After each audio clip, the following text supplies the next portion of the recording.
Alors, j'écoute beaucoup d'émissions sur Internet, notamment de la part des chrétiens.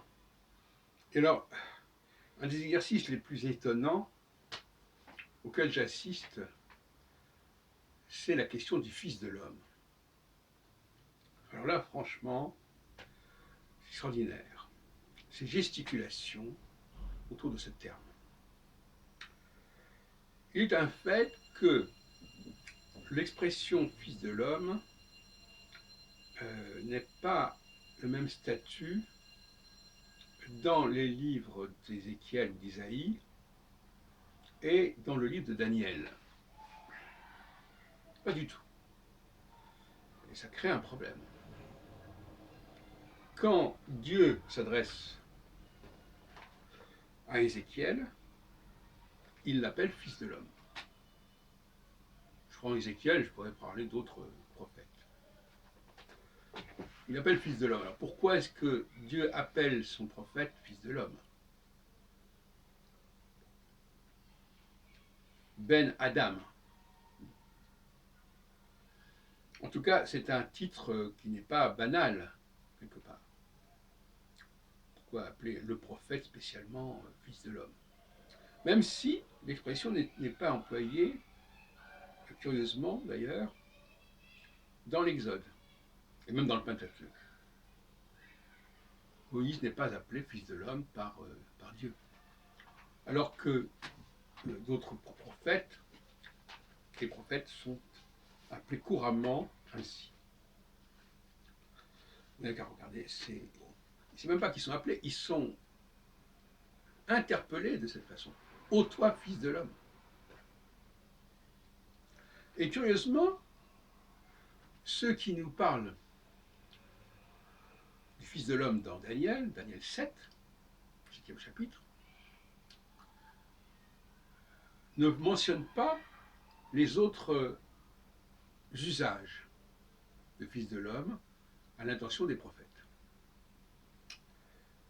Et il y a donc un décalage flagrant entre l'expression Fils de l'homme dans le dialogue entre Dieu et les prophètes, tel qu'il est relaté en tout cas dans les livres des prophéties, et dans le cas de Daniel, ouvrage d'ailleurs écrit à la différence des autres ouvrages de ce genre en araméen, ce qui pose le problème de la signification du terme araméen, bar et noche, ou quelque chose comme ça. Et puis alors on nous parle aussi de l'évangile,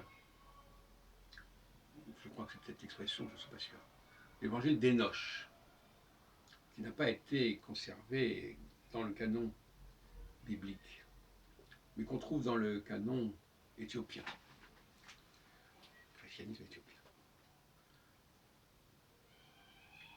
Alors donc finalement,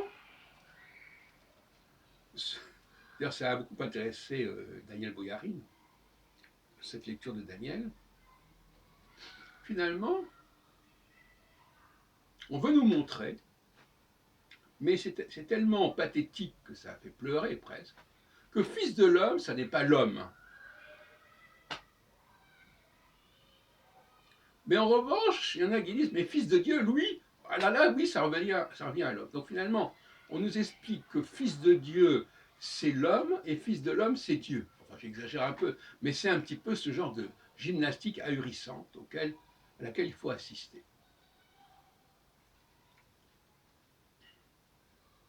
Alors, cela dit, et je n'irai pas beaucoup plus loin aujourd'hui,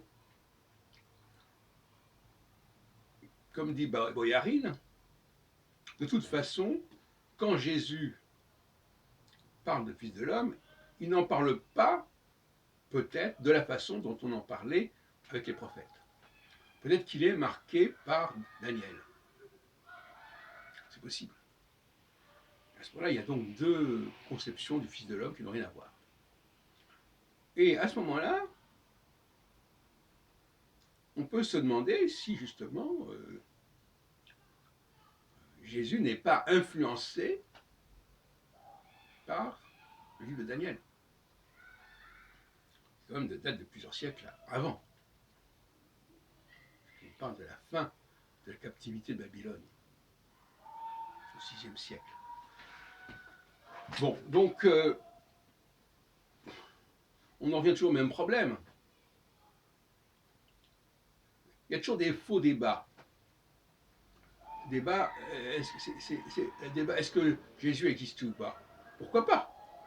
Est-ce que Jésus a été considéré comme le Christ? Pourquoi pas? Est-ce que l'expression fils de l'homme figurait dans certains textes judaïques? Pourquoi pas? Et alors? Que ça change? Ça change, ça parle des influences, des préfigurations, comme on dit, des influences, des emprunts des rédacteurs du Nouveau Testament à l'Ancien Testament. Par-delà la question de savoir ce que ça signifie. Laissons de côté ce que ça signifie, il y a un emprunt. Puisque eux-mêmes le reconnaissent, l'expression fils de l'homme se retrouve dans Daniel 7. Mais là, dans un contexte qui n'a rien à voir avec celui de l'expression utilisée quand Dieu s'adresse aux prophètes. Voilà. Pour l'instant, j'en resterai là. Ce que je constate avec amusement, c'est que nos amis qui commentent le livre de Daniel se gardent bien de signaler que Fils de l'homme est la façon dont Dieu s'adresse aux prophètes principaux.